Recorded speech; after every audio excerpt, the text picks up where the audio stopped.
Hi, friends. It's me, your girl, Melissa Reich, and Amy Phillips, your other girl.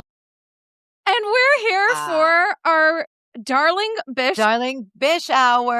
We're really bad at this. We got it. We're never going to get it right. And that's okay because it's the end of the year. We don't need to get it right. We're done almost. That's right. We're almost done. She's done. She's done. We're wrapping it up. Good. We're putting it in the can because this year is almost over. And can I say praise be? Because I don't know about you, Amy, but this year for me has been a real shit show. Oh, gosh. I said with a joyous laugh, that's what we have to do. And we're going to bring that joyous laughter into 2026, and it's going to be fantastic.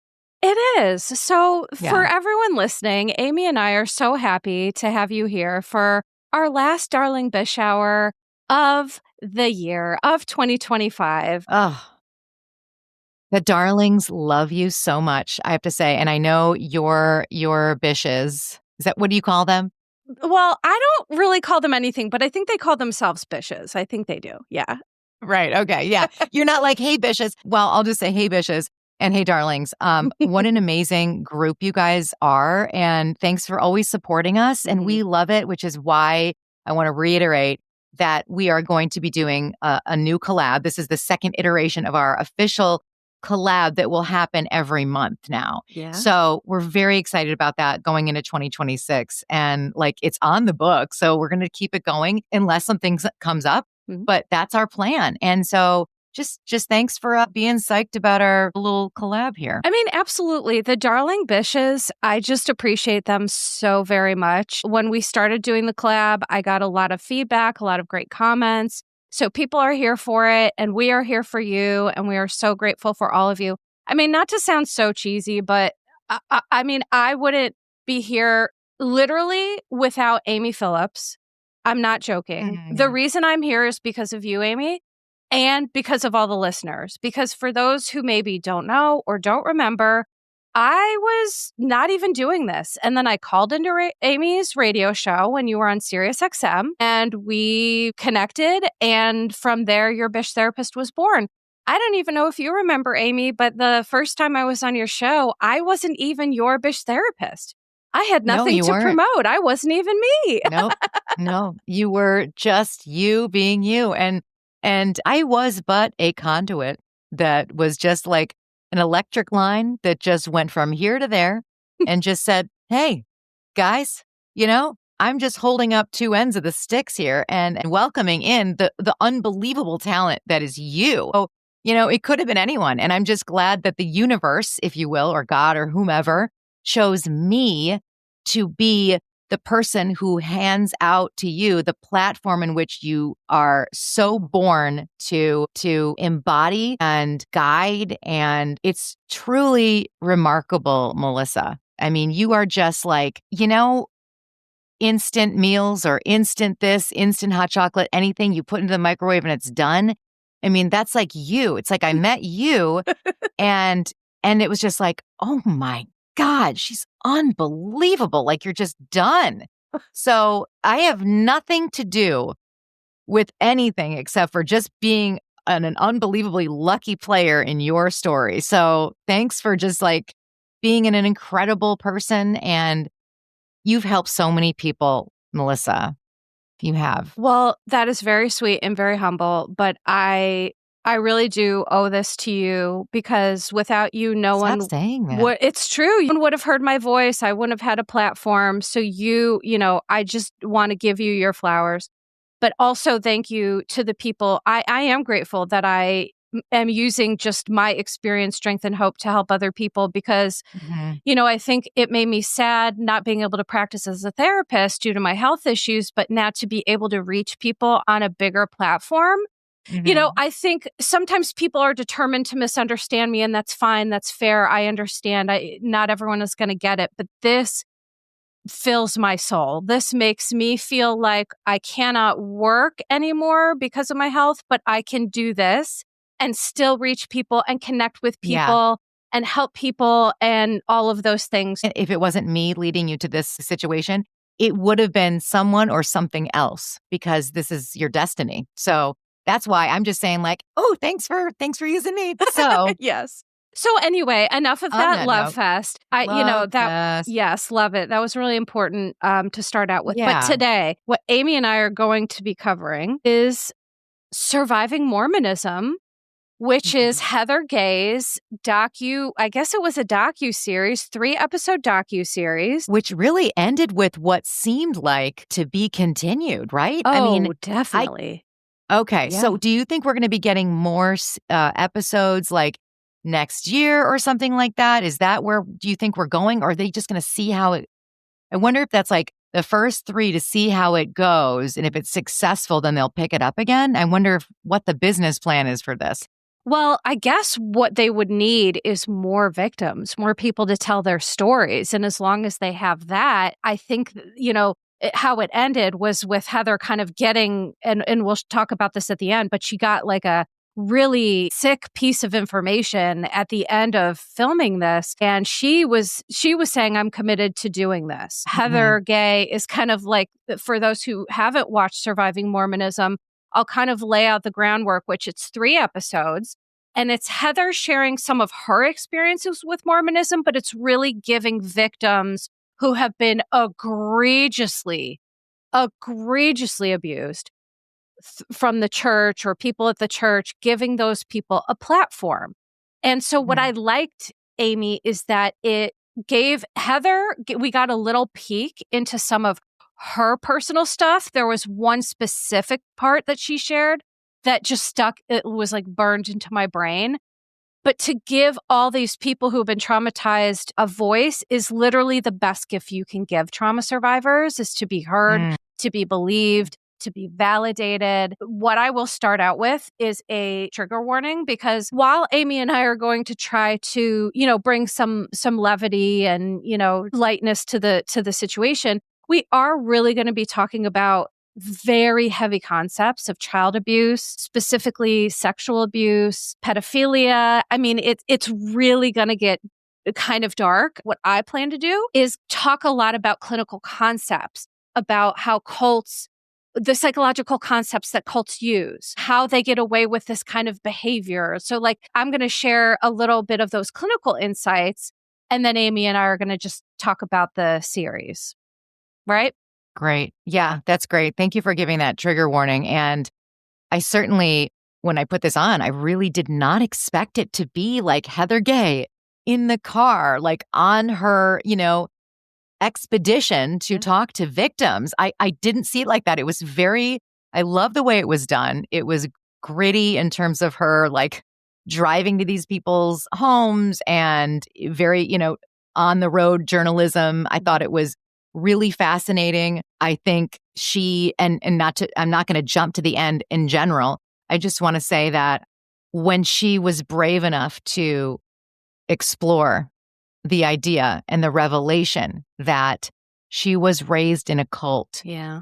was the biggest boom, aha thing that I Mhm. think she has been willing to say, that she was probably really reticent to say. Mhm. And for it to end on that was like, wow. Because, you obviously, with all your training and all your understanding, see it as plain as day. Mhm. And for me, I just forget, I forget how normalized so normalized certain things are. And then when you get to the end, you realize, wow, yeah, and she didn't even realize it. As much as the good intentions are there, and she's not faulting her parents as much as the good experience she's had. Mhm.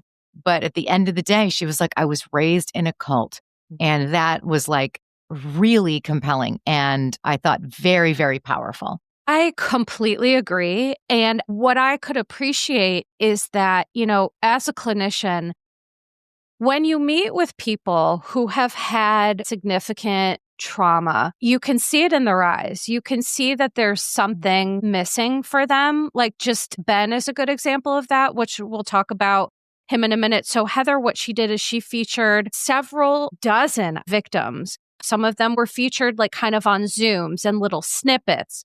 But there were a couple of Mhm. people who were interviewed for the show. And what I Yeah. think is that when I saw Heather talk about at the end, realizing that she was raised in a cult, I saw that piece of her that you can't get that back, right? Because it taints all of your experiences. Like Heather was saying, I never experienced this. I had great experiences as a Mormon, but seeing the undeniable systemic abuse that's happened, I think it creates for a lot of people what's called cognitive dissonance, which is where we don't want to believe something, right? So there's like a gap between our lived experience and then there's some denial there. But then there's things that happen that force our brain to kind of reconcile that. And that breaks what's called cognitive dissonance, which is we can no longer ignore those things that we've been maybe like, oh, well, I've heard about that, but I'm, and for her, when you saw it,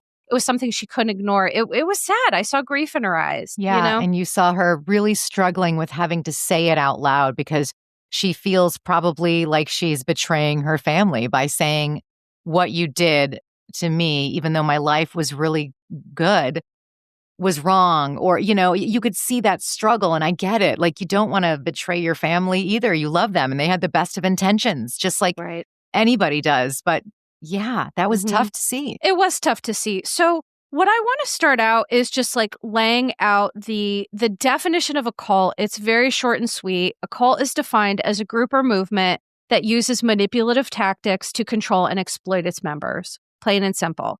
Now, there's a lot more to religious trauma and the psychology of cults, but before we got into all of it, I wanted to make sure people knew that definition. And the other thing about a cult that I have to point out is that no one joins voluntarily. They're recruited by systemic social influence processes. So either you're born into it, or like we saw in Surviving Mormonism, every single person who was interviewed, that was their life. It was the church. There was no separation of church and state. Their church was their neighborhood. Their neighborhood was their, they have all these different names for their wards and their states and their this and their that. But in reality, it's like you didn't see people practicing Mormonism and living their life. Their life was Mormonism. Yeah. And that is kind of a red flag. What I appreciated with episode 1, there was 3 episodes. Episode 1 really kind of laid the groundwork in my interpretation of how Mormonism got its foothold and, how it kind of came together. And so I love that. It was a nice, good broad strokes to just in case you didn't know. This is how it all started. Yeah. Right. And so a couple of things that I want to point out that are really wild is that the church there's 3 levels of heaven. And to get there, you need to live a life of perfection. Okay. Let's just stop there, Amy. Yeah. Okay. Right. So one thing I'm going to tell you about humans and human nature, y'all, we are very imperfect creatures. Okay. And this tenet in and of itself is a setup for failure for every single human being that agrees and is like, yes, because perfection doesn't exist. I don't know if you know that, Amy, but it does not. Well, speak for yourself, Melissa. I'm sitting pretty over here. Okay. Anyway, nothing to see over here. Right. But yeah, I mean, it is a recipe for explosion. You know what I mean? It's like you put the I don't know, what do you call them? The junior mints in the Faygo, and it's a science experiment. You know what I mean? It explodes. I don't know what it is. Or Mentos. You put Mentos in the soda, the liter of soda, and it just pops up. Like my daughter was like, we had a science rally the other day, and that's what they did. So it's like that. That is what it is. That's what's going to happen, literally, in one way or another, literally. And then you add to that the deeply, deeply racist, homophobic, and misogynistic culture of the doctrine. Organized religion for me I grew up Catholic, and they have a lot of similar issues to Mormonism. Okay. So we're bonded in that trauma, for me, but I feel like organized religion, there's a lot of things about it that can lead to these really kind of cult-like approaches. I wanted to go in with an open mind, but after watching these 3 episodes, it is undeniable that the doctrine is homophobic, misogynistic, and racist. It just is. It just Melissa, is. I feel the same way as well. And it's been a long time, that we've been following and learning and knowing a little bit about Mormonism here and there and this and that and the other thing. And we know people. And this docuseries really, I felt like Heather Gay, the cognitive dissonance on some level with some of it. It was, and I watched Keep Sweet, Pray Obey. And I just thought that was just a little sect of cuckoo bananas, a small group. Well, it was big, but like that happened. And, that was like a Dateline special. You know what I'm saying? I didn't realize, the pervasiveness of it all. And that's what was a huge eye opener to me. But please carry on. No, that's a great word, is pervasive, because I wanted to think is that an entire religion can't be based on these terrible tenets. A whole group of religious people can't turn a blind eye to, and it's like, oh no, they can and they do. They can, they do, they have, and they are. So, and to be fair, a lot of these tenets are in other religions as well. Oh, for However, sure. Yeah. But this is different. Like, this is next level, right? Yes, it's next level. And let's just dive into that. So episode 1, the first person that Heather interviewed, his name is David Matheson, and he was a pioneer of gay conversion therapy movement for the church. And so the long and the short of it is that David Matheson became a psychotherapist. So he was born into Mormonism, right? Like so many people are. And what Mormonism teaches is that if you are gay, you put your entire lineage in danger, and you will not be able to be with your family forever, just by simply being gay. That's what the doctrine says. The lineage. Oh my God. We talk about a burden. Oh my God. And here's the thing. So the first example I'm going to give, it's like, imagine, so this is like, because sexual orientation is not a choice. David Matheson pioneered this program called Evergreen, which was a conversion therapy program for men who, what they called it, was suffering same-sex attraction, which I felt so much rage. I cannot even tell you. By the time that I got all my notes together, I had 7 pages, and I just thought I was like casually taking notes. I didn't think I was doing a deep dive. And I was like so full of rage that I was just like furiously typing, because sexual orientation is not a choice. We are, as Lady Gaga would say, born this way. You know who will spoil a lineage? People who abuse children and try to teach people that they're not worthy because of the color of their skin or their sexual orientation. Those are people, to me, who really spoil a lineage. But I digress. Exactly. So what happened with David Matheson is he was a man who, quote unquote, suffered from same-sex attraction. And I'm using their language temporarily to prove a point. And in reality, he was struggling to come to terms with his sexual orientation. And he was also like, one thing he said, or someone said, that really stuck in my brain was, if you're gay, you have 2 choices: conversion therapy or eternal damnation. Well, Amy, let me ask, which one are you going to choose?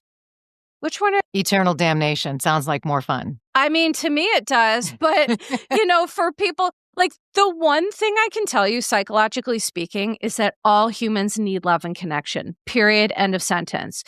That is, amen, the truth. What the church does is it sets people up for failure by saying, you have to be perfect. You can't be gay. The statistics on this are not perfect, but about 10% of adults identify as somewhere on the lesbian, gay, or bisexual continuum is the word I was looking for. And so you're saying to a group of, I don't know how many people are Mormons, that at least 10% of them are going to just be born with this burden, but simply by being gay. And so here's the analogy I want to use. It's like, if you're born with blue eyes, well, you're great. You get to go to the head of the class. You get to be with your family. But if you are born with brown eyes, well, guess what? You are a danger to your entire lineage. You may not get to be with them. And you can go to therapy to try to change it. Do you want to go to conversion therapy to try to get blue eyes? Well, people are going to be like, yeah, I don't want to be left in the cold. But this is how ridiculous it is what we're talking about, right? Yeah.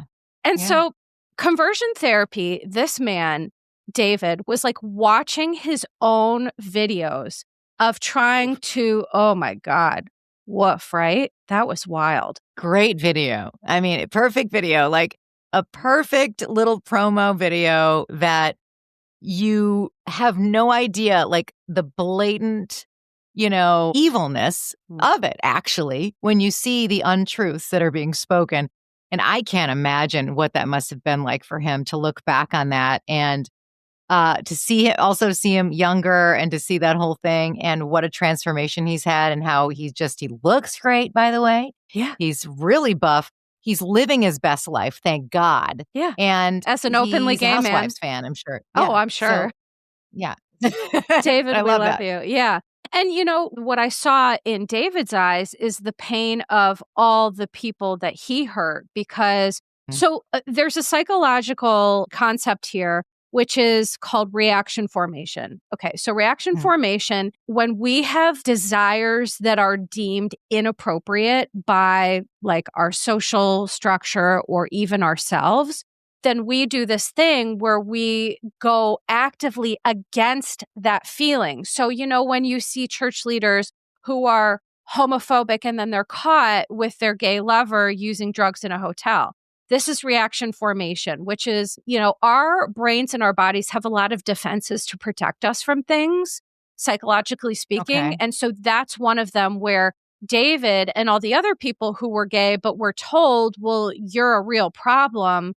Well, you have to reconcile that in your brain. And so what they do is they say, well, this is undesirable. So I'm going to take this, I'm going to flip it. And I'm going to be the head of conversion therapy because that's what I want for myself. Like the thing that David and some of these other folks really wanted is they didn't want the burden of being gay because it was presented to them as a burden. It wasn't presented as like, you're just a person. That's okay. Straight, gay, it's all on the menu and it's all okay. No, this is when it's pathologized and you're basically saying your eternal soul and the souls of your family are on the line. I mean, that's psychologically just going to fuck people right up.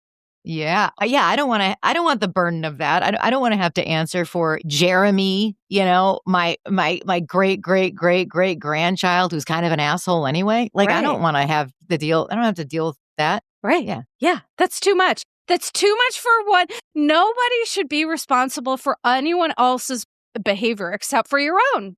That's all. Right. You don't want to be responsible for Jeremy. Okay. Right. That's all I'm saying. Because that's also a setup for failure. If God's like, you're responsible for this little asshole, well, that's a setup for failure because I don't want to be. Okay. But like it showed that, David was the first person here who legitimately thought that conversion therapy, which by the way, the American Psychological Association has a firm stance that conversion therapy is not therapy, it is harmful, and it is straight up abuse. It doesn't even deserve to be called therapy. It is torture, abuse, nonsense, not based in any sort of real science. And guess what? Because there's no changing someone's sexual orientation. It is what it is, just like my blue eyes are blue. They're not going to change to be brown. And there's no amount of quote unquote conversion therapy or whatever that I'm going to go through to make that change. So It's another setup for failure for people and just a harmful abusive practice that I could talk about for 100 hours. It's unbelievable.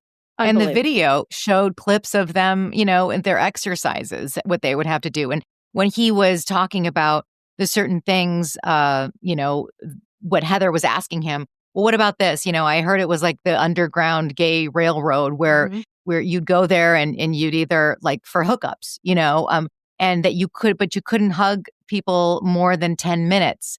But why would you even have people hugging for 10 minutes? As the exposure there, all this baloney that they had them doing, which is literal, it's torture, it's emotional and it's physical torture. Like it's so wrong to understand that David actually had a moment, when he got married and then like him and his wife are supposed to be like the poster childs of conversion therapy, right? When he was finally like, you know what? I'm done. Mm-hmm. I can't live like this. Bye-bye is unbelievable. Like that switch finally flipped off and he was like, we're not doing this anymore. Right. And you know what he said and what everyone else said too is pain made them leave and made them, because living inauthentically will literally drive people insane. It will. It will drive you absolutely insane. It will make you develop mental health issues, physical health issues. To live and not be your true authentic self is absolute torture. And that is what the church Wow. is asking people to do. And unnecessarily. Why? Just because a million years ago, 12 old white guys decided this is how it was going to be? Meanwhile, that there's still 12 old white guys that are deciding things in the Mormon church. Oh, You know, thank they've you for got bringing that up, Amy. There is literally, the LDS is worth $140 billion billion. in the hands of 12 white men. Yeah. Literally Old and old white men with, I'm sure, a million old white men who will be happy to fill their shoes after they die. The one thing that Heather shared about Mormonism, which blew my absolute socks off, Joseph Smith. What we didn't know that she shared was that this whole religion started with Joseph Smith, who went into a village and sexually assaulted a 12-year-old girl and was tarred and feathered by the men of the village and murdered for abusing the girl, which, by the way, yes, that's what, I'm going to be careful about choosing my words, but yes, that's yes. And that's how they did it. That's what they did. Mm-hmm. They did it, and they did it then, and they did that. And guess what? That's better than having a child tell you that they were abused and be like, it's fine. Anywho, so this whole religion was founded on someone who was murdered for sexually abusing a child.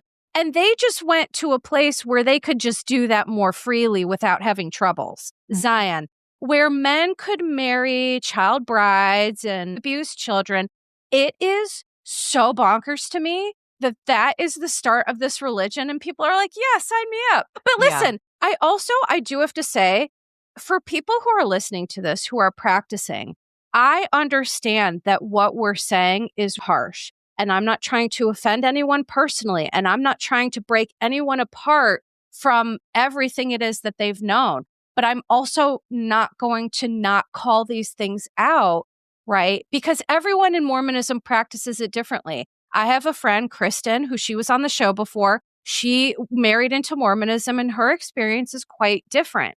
But the fact is that the main base of this religion, so much of it is based on perpetuating abuse and ignoring it, that has to go and be stated. The people who have been, does have to be stated, and the people that have been a part of this for so long, when it all began and it being introduced this as a child and because your family, they don't understand how it was actually founded. They don't understand what we just said, because it has been, the picture of it has been painted completely differently.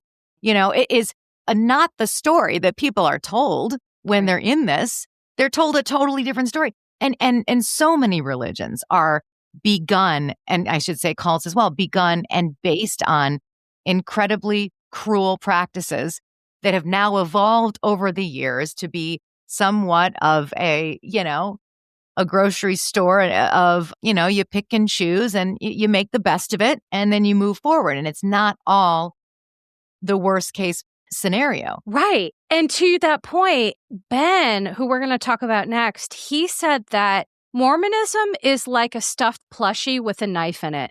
Ooh. And I don't remember him saying that. Ooh, that's tough. It stuck out in my brain because I was like, and Heather and Ben, I think, talked about Mormonism being the kindest, cruelest culture. And then he compared it to like a beautiful, cute stuffed animal with a knife that when you hold it, it stabs you. And it's like, we also, I think, have to listen to the people, to the victims who have not been heard and have to, as someone who's not in that realm, those are the people we have to listen to. Melissa, before we talk about Ben, I want to ask you a quick question. I know that Mhm. hopefully it can be somewhat concise because I don't want to start you going down a different area. Do you think that Mormonism, above all cults or religions, has the most abuse? Because So I grew up or at least, Catholic, and I would uh-huh. say that the Catholic Church is the only other cult slash organized religion that had as much sexual abuse as Mormonism, Now, would you Catholicism. say okay, so in terms of modern day, like right now, Mhm. do you think that the two are at the same level Um, with the same amount of abuse? Like Catholic Church is still doing that, or do you think they've gotten that kind of somewhat under oh, wraps no, and Amy, they have and not. Mormonism is still like high? So you still think that they're pretty close in terms of statistically the amount of abuse? I do, and I'm gonna tell you why. These are both systems that don't want change. These are still systems where, to this day, I know for a fact, I live in a very Catholic area where priests are constantly moved. No warning, no explanation. They're moved from parish to parish to parish until something happens, and then they're moved again. That is what I know of the Catholic Church. And with the Mormon Church, I know for a fact, based on this docuseries, that these abuses are still happening, and Yeah, that's true. there is nothing being done to change the structure that leads to this happening. Hmm. Hmm. I don't see that change. You have to Okay. acknowledge the systemic issue and desire to change it. And the Catholic Church and LDS Church, personally, I see those systems just saying, hush, hush now, loud Mhm. ones, hush, hush, and let's just go about our business that we've done over and over and over and over and continue to traumatize people. That's what I I think. think that the terms of the Catholic Church, and I think that they've been exposed Oh, yeah. sooner. I think the Catholic Church has finally been exposed as of like many years ago. Hmm. And now it's the Mormon Church's time for that. I feel like Yeah. this is happening now and it's now all being exposed. Maybe people have said it before, but this documentary series is a perfect example of why it seems like it's happening currently, is because these people who are coming out going, I've been wanting to talk about this. I didn't have the platform to talk about this. Yeah. The stories aren't enough. Right. Like it's not getting enough attention that this is happening. And I think so many people don't really care because they're like, well, Mormonism, that's a cult, not going to deal with that. That's their problem. But there are people that are suffering, and to expose this, even if it's just to the Mormon culture. Heather Gay, who has an amazing line, which is like, why me? I'm an idiot housewife, But she's like, I now am in this situation where I have to like take this on and at least use my platform to help people, which is incredibly heroic, in my opinion. To use that word, I fully agree that Heather, every single person who participated in this documentary, from Heather to producers to victims sharing their story, are heroes and rock stars. Yeah. Absolutely. Because the problem is that, look at the whole P. Diddy thing, right? When you have a voice of a victim, unfortunately, that's not enough, which is Hmm. disgusting. And that's the Yeah. culture of America. I have a lot of people that listen to this podcast who are probably banging their faces on a wall right now, from Ireland, from England, from Australia, who they're like, I don't understand the way that the US works. I don't get it. Is that these things are allowed to happen repeatedly. And in the case of P. Diddy, for example, we see how many women that they come forward, and it's like, even in droves, their voices aren't enough. And we have to ask ourselves, why is that? Hmm. Because the system, the patriarchal system, whether it's the justice system or the church, like churches are just allowed to get away with whatever they want. They're tax exempt little islands that they can just, I mean, it's wild. Hmm. Speaking of that, let's go into Ben, because what was so interesting with Ben is that I could see his pain. Like he was one person, when I looked in his eyes, I was like, this is a person who has been broken from these experiences. Ben talked about he started being sexually abused at church, not just by one church official, by multiple church officials, sometimes at the same time, from ages of 4 years old to 9. And sometimes he would be taken out of Sunday school to be molested. Sometimes it would be while he was playing and he would be taken to be molested. And he tells this story about he was playing and he was taken with a little girl and he was subjected to this kind of white robe ceremony, which some of it was recorded. There were these little bits of recordings. You didn't see anyone's face, but everyone was in these like all white garb.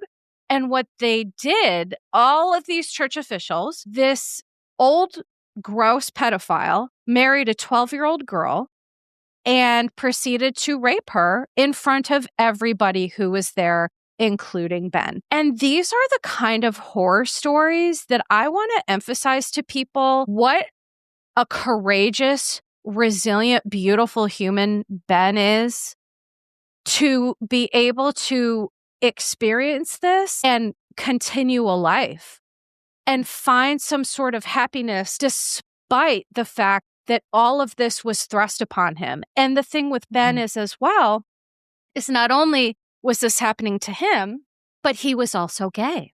So he was gay and being sexually abused and then was being blamed for the sexual abuse.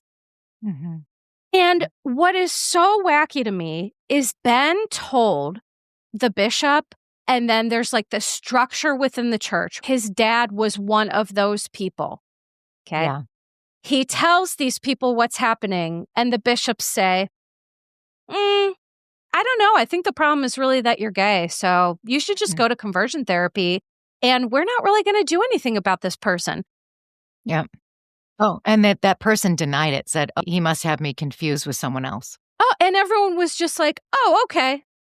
And this is why, and this is what makes me feel rage that could boil my skin, is that one person says this happened to me, and one person says, no, it didn't. And that person is always believed. Right. Why is and that? He named him in this documentary. And guess who else is going to name him? Done that before. This Bish right here. So your Bish is going to name the person Ben named his abuser, and his name is Jesus Jess Hurtado, Hurtado. And I want that name to be spelled. I want you to hear it from my lips, because Jesus Jess Hurtado is a pedophile that was allowed to just continue and continue and continue. And even after Ben told what happened with Jess, initially nothing happened. But in 2017, a woman named Ginger, another rock star, took Jess on in a lawsuit that was settled with the church, who admitted no wrongdoing, because that's the only thing the church cares about. And then what happened was Jess Hurtado was excommunicated in 2019. But guess what? To this day, he is still actively attending church in his ward to this day. Because what the church does is they say, well, the church wants to discredit victims to protect the church, and they want problematic people off their books. So they excommunicated Jess, which literally meant nothing, because the entire church had no idea that they were friends with a pedophile. They had no idea, because the church covered it up. And that is just absolutely heinous and disgusting. So do you think that, so they covered it up. So now him being back at the church and all this stuff, the church members have no idea what a danger he is? Correct. Wow. He could be a coach. He could be babysitting. What the church doesn't want to do is protect victims or protect children. It's the church over children, period. Well, I found that to be an incredibly powerful statement that Heather said, is that as much as that the people love the children, they love the church more. You got and they're it. willing to do whatever it takes to protect it. Yep. Yeah. Yeah, Ben exposed it all. I can't believe they didn't call the police. No one called the police. No one had anything to say about it. No one ever calls the police because it's their own thing. They rule their own government within these walls of evil. Yeah. And so they don't go outside of it. And none of the members do. That's right. And Heather said, because before we move on to the last story was particularly egregious, and it really showed the failings of the church to protect children. But the one thing Heather said that really stuck out in my brain is Heather said, and I quote, "In this church, there are ordinary men given great power with zero qualifications." And she said, "Why is that?" And I can tell you why that is. You know why that is? Why? That is so that they could be easily manipulated by the church into doing what the church wants. Because if you have someone like me who's a bishop, right. That whole church is going to be burnt to the ground. They're not picking me to be a bishop. They don't want anyone who has training or understands. They know that giving regular people power makes them feel good. Yep. And so they use that against them by giving them power and then telling them what to do. And they're used as chess pieces, as pawns. Yes. It's actually psychologically diabolical what the church sets up so that people are psychologically restrained, but the church can then ultimately say, well, we didn't do that. Well, the mother knew. So, okay, so let's go on to the next story. Yeah, which is, okay. So Lizzie, the sisters, Lizzie and Jenny, who the long and the short of it is they grew up Mormon, and Lizzie's earliest memory was sexual abuse by her father. So her father persistently sexually, emotionally, mentally, physically abused her from the earliest she can remember, which is he probably was doing it since she was a baby, until she was 18 years old. And the mother found out 2 different times, went to the church. Both times the bishop told the mom to be a better wife, a better member, and be more available to this pedophilic dad, and blamed the daughter for quote unquote tempting him. Do we understand? Yes. If you're not enraged by this, I can't help you, because the insanity of this is that these poor girls their life was completely destroyed by their own father. There are no less than 18 church men who knew about this, and not one time was it ever called to police. And now the other part of this that blows my freaking mind is that LDS has a family services counseling center. What a joke.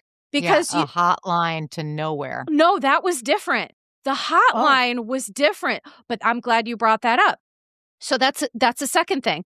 The LDS Family Services, this dad who was molesting his kids went, and they said, he started to tell them what was going on, and they said, stop, don't say anything, because we are mandated reporters, because therapists are always going to be mandated reporters. So what they did is they stopped that man from confessing, said, we can't help you, and sent him home to his children who he was abusing. I'm sorry. I'm so fired up, Amy. It just makes me so freaking angry. It should. And now I have a specific question about that, because the church sent them to it was a counseling center, it was an LDS counseling center, right? But it wasn't within that church. So that was like their little loophole to make it look like it was somewhat a little bit more legitimate. But these LDS counselors, did they have education? Did they have degrees? Did they have a license? That's my question for you. Don't know, but I would guess yes, because the LDS church, they would use their church exemption to get around any rules and regulations, right? So if someone comes to a bishop and says, my child is being sexually abused, the bishop is like, do 12 Hail Marys or whatever the hell. That's Catholicism. I'm just being snarky. But they're not mandated reporters, which they should be. Any adult that works with a child, school personnel, cafeteria people at schools, they're all mandated reporters. But because they're with the church, they are not. Now, this counseling service, I'm assuming because they stopped the guy and said, we are mandated reporters, that they were real counselors, Yeah. which Okay. should. With bad morals and not good Oh, yeah. counselors. 'Cause they, Literal pieces of crap who I hope they have diarrhea forever. I'm not kidding, because that's yeah. when I really dislike people. That's what I feel comfortable That's your wishing wish on upon them. them. I love Yeah, that. I don't wish death. I'm like, I hope you have diarrhea forever. Because at least that way you can't go out and pretend to treat people, you psychos.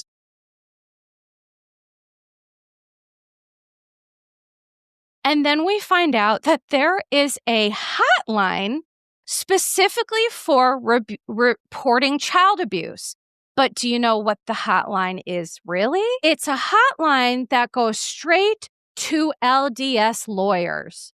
Police are never called, never informed, and the lawyers basically tell the families and the bishops to squash this because we don't want the church to look bad. It's just, it's sickening. It's psychotic. It's so, the amount of beautiful, beautiful children who have been failed over and over and over by people in this church and the adults in their lives. It's just, for any of them to have found a beautiful life, they are heroes and they're rock stars to me. Yeah. It's such a huge burden to bear, even just listening and taking this in. And when the mom went and left the home basically and just abandoned her children to go to Ireland for a year, to try to find herself through all this, then came back and decided, okay, I'm taking my kids away from this situation. The daughter wanted to, she told the police, she finally told the police about what happened, San Diego police. She then recorded a conversation with her dad because she needed to get a confession from him. Yep. And she reported it in August, and he was arrested in December. Boop. And he was sentenced to 32 years, but released after 15, but then was reoffended. Reoffended. Because you know why? And is back in prison. Pedophilia cannot be treated. I'm going to tell you, psychologically speaking, is that pedophilia, there is no treatment for it, no real treatment other than chemical castration. And why don't they do that? I'm sorry. Well, it's like, why don't they? Yeah, that's a great question, Amy. When you see people driving that have 75 DUIs and you're like, how are you still driving? Well, It's a very broken system. There are people who offend and reoffend. And so fortunately, though, that piece of trash is back in jail because he reoffended, because pedophiles will reoffend. And that's kind of their thing, right? They don't want to change. They don't want to do things different. And then when you have a system that is completely not giving them any consequences. But I what Lizzie said, again, Lizzie, oh, absolute freaking rock star. Lizzie was like, well, for 18 years, the church knew and did nothing. And then she reported it to police. And with 6 months, he was in jail. And it was, so what is really important for us to mention right now is that there are people who care, who will intervene, who will do right by victims. It's just, what's unfortunate is sometimes victims of religious trauma, sexual abuse, they'll have to use their voice 150 times until the 151st time that somebody says, wait a second, we got to work on this. But what happens is, because it's psychologically you're re-victimized, right? So if you're victimized and then you tell someone and no one does anything, you're re-victimized over and over and over again. And it's which is why Ben didn't want to say, he didn't want to say anything. And now he's finally saying something. Right. Ben's reaction to Heather simply for listening. He was just in tears. He called her to thank her just for listening.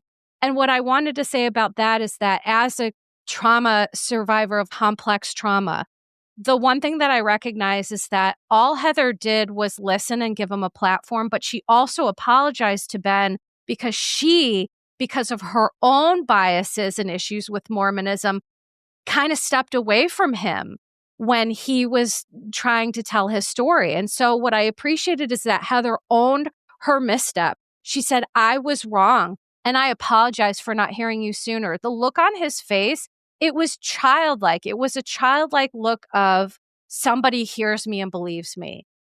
And it's beautiful, but it's also sad that that's what all it takes to make someone feel whole. Because to me, that's the basic what humans should get. But we don't. We don't get that. No. But and it also goes to show sometimes it's not too late. I would say it's never too late. And really? I would say it's never too late. And here's the thing. I'm not going to be super specific, but for me. Well, I say sometimes. No, I'm kidding. I'm just kidding. No, I agree. I agree with whatever you say. Okay. I think that even if I had 5 minutes left to live, I'm going to speak my truth and live my authentic life, because doing the opposite almost killed me. I almost died in silence. I will speak for myself. I almost died in silence. And using my voice, and unfortunately, sometimes you use your voice and it impacts other people because it's not just your story. But I argue it is never, ever too late. If you're listening to this and you want to shout it from the rooftops, DM me. Do. I want to hear it. We want to hear it, because everyone's story is important and valuable. And just because of the color of your skin, the color of your eyes, your sexual orientation, you are a valuable, worthwhile, beautiful human being.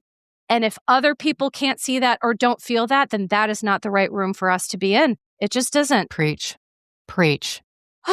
So I know I've been very intense this episode, but good. You should. This warrants fury, and I sound like Heather. This warrants fury and landmark for histrionics unlike we've ever seen before. Right. I'm trying to infuse a little comedy at the end, only because we need a little bit of a release. We do. Or maybe we don't. No. Or maybe we don't. Well, but what I want to say about Heather Gay is that for her to be such an advocate and an ally, to have the courage to be in this cult, to come outside of it, to have critical thinking skills, to hear victims, to listen to them, and to be able to break through that cognitive dissonance, to tell the world what's going on, kudos to Heather Gay. Kudos. And also what a breakneck speed this happened, and something that she did not expect. She wrote the book Bad Mormon. Right. That was not that long ago. Right. She, upon doing this tour, is when she realized, holy shit.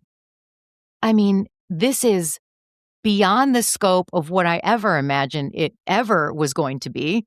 She probably just thought, I have a story to tell. This is my experience. Maybe not even once did she think that people would be coming out of the woodwork and looking at her like, you're the beacon of light here. Please lead us. Not exactly what she was expecting.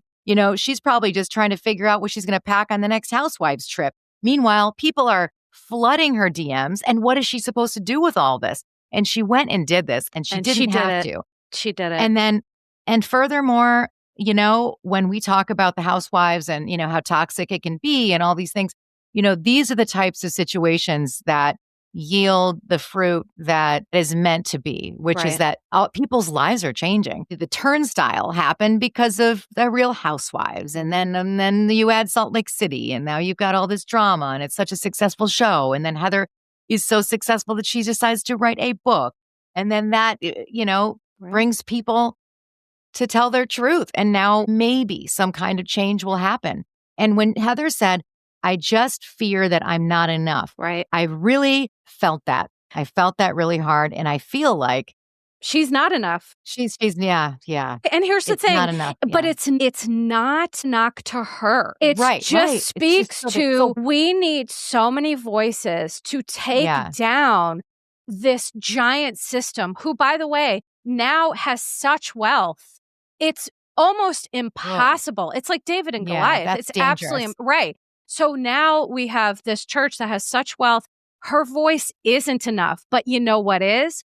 Her voice and our voice and their voices and victims' voices, all of our voices together are enough. And that's why this episode for me is so important. One thing before we end, I just wanted to speak to a little bit of how this kind of happens with cults. Cult leaders are always narcissists who want people to just be obedient, right? Like, the name of that show that you mentioned, like Keep Sweet, Pray and Obey, Mm-hmm. obey is always a part of what a cult leader will say. You have to obey. You have to toe this company line. Behavior modification techniques are used, such as rewards and punishments, controlling the environment. And what the Mormon Church has done is if your whole life is Mormonism, well, you're probably going to have a really hard time getting out of it. If you're born into it and you want to be with your family eternally, well, they've already set you up psychologically for failure.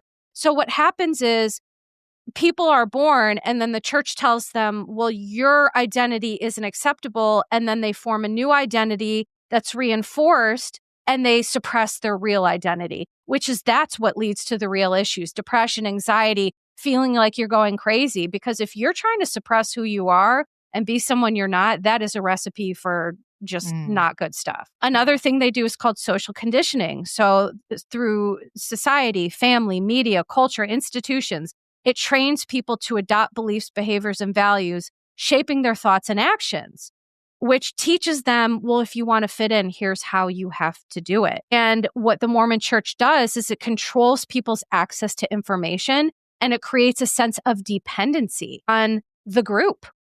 So it starts this group think, and then what it does is it starts an us versus them mentality. It's psychological genius.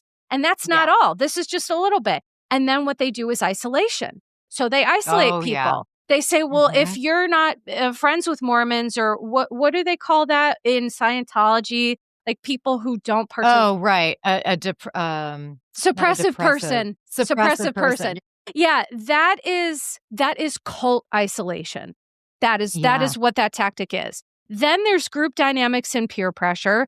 Cults often use group activities and rituals to create this sense of unity. Like I watched this, it was something on cults, and it was like this girl talked about how she went to hug the leader and he said, let's hug from the left because then that way our hearts are touching. Okay. That's a cult tactic of like getting in really deep, really soon, like emotional, like ripping off emotional band-aids and being like, oh, now Was that Keith Raniere? Was that a Keith Raniere thing? It might have been. There's so many of these terrible men. Okay. I'm not sure. Yeah. I can't even keep track. And then once you're in it, then there is all of this peer pressure. But the last thing that I'll say is there's something called like traumatic narcissism, which is, it's not in the DSM, but this guy named Daniel Shaw came up with this that basically says cults pick their victims based on like, there are certain people who are going to be more driven to these institutions. And so what happens is people who have unresolved trauma and a fragmented sense of self come into the church where they use these manipulation tactics, and it creates a powerful psychological grip on cult members. And I want to be really clear to end this is that breaking free from this psychological grip often requires intensive therapy, support to heal the wounds, and rebuilding a healthy sense of self. So when people say, well, why didn't person A just leave? Or why didn't person B, etc.? Well, this is the answer to it. When your whole life and your whole sense of self is wrapped up in this thing, this church knows it. And so they know how to get people to jump when they say jump and all these crazy things. And then they get people to victimize other people. Oh, God, it's a mess. Yeah, that's why it's such a big deal when somebody actually does leave. Right. It's huge. And it seems like everybody who leaves, it's such a big deal. You would think like, isn't there someone who just kind of left and like it wasn't that big of a deal to the family? From what I understand at this point, no, every time someone leaves, it's such a big deal. Right. And so it's like, I could easily be a cult leader. I'm super charismatic. I have cancer. I could be like, people need to give me money because I'm dying or whatever the hell. Guess what? Bish would never do that. And you know what? In fact, I tell people all the time, I'm like, all the ways you support me is great. Not everyone can pay to be a supporter. I totally respect it. And if you can't, please, there's no hard feelings. That is real love and support, not where if you think differently or you do something different or you don't pay 10% of your tithing. Like the church told people, if you can't eat, if you can't afford to eat, that's too bad. You still have to pay 10% of your tithing. Yeah. If you have to choose between tithing and eating, Yeah. you choose tithing. Does that sound like love and godliness to Right. you, Amy? Right. Thank you all for listening to this very intense episode. I hope that we have helped somebody feel seen and heard, because at the end of the day, trauma survivors, that's all they want. They need someone to tell them that they are not the problem and they deserved better and you are loved and you are worthy. And please give yourself the gift of healing, because the one thing that I'll end all of this with is that each and every one of these people who shared their story, they are living their happiest, freest life, because on the other side of pain is freedom. When you speak your truth, when you use that voice, when you let all those things in you out, there is freedom at the end of that rainbow. Mhm. I swear to you, I promise you. At So, the end of that rainbow, end of the rainbow lies which is you. why, you know, the rainbow, it signifies pride, but it also signifies so many people who are free That's right. from the chains of living a lie. That's right. So, yeah, thanks for speaking all this truth. And, we need to do the box breathing, like breathe in for 3, out for 3, in for 3, hold for 3, out for 3, just to get us back to neutral. Mm-hmm. Because it's hard to, take on a day when you learn about the immense suffering of other people, Right. and how widespread it is. So let's all just treat each other kindly this holiday season. And be you, boo. Go and be you at your family gatherings. Maybe don't speak the truth totally there, but speak it with people who can hear you. No, I joke, but in all sincerity, the key to recovering is you have to be in the presence of an empathetic witness who has the capacity of hearing you. You're not going to talk to family members who may have wounded you and can't hear it. So there I love that. are Yeah. tenets to this, but seek out your empathetic witnesses who can hear you. And it's been my honor for my whole career to be an empathetic witness. I dedicated my life to helping people. At least I thought to myself, if I can give these people 1 hour a week of my best and my greatest, that's got to mean something. And it really has. Wow.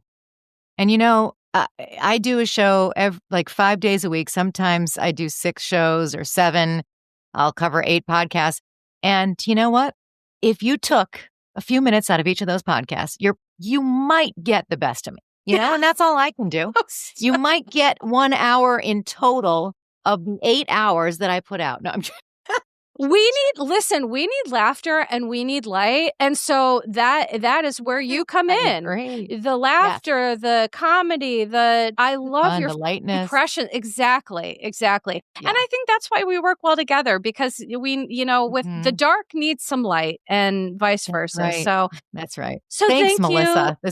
This was a heavy load to bear, and to break this all down for us. And I know, honestly, like you've scratched the surface a lot, but I know that how much more you have to share and to teach us about. But thank you for letting me be a part of this. Of course. But let's tell them, Amy. Right. Let's tell them where everyone can find us.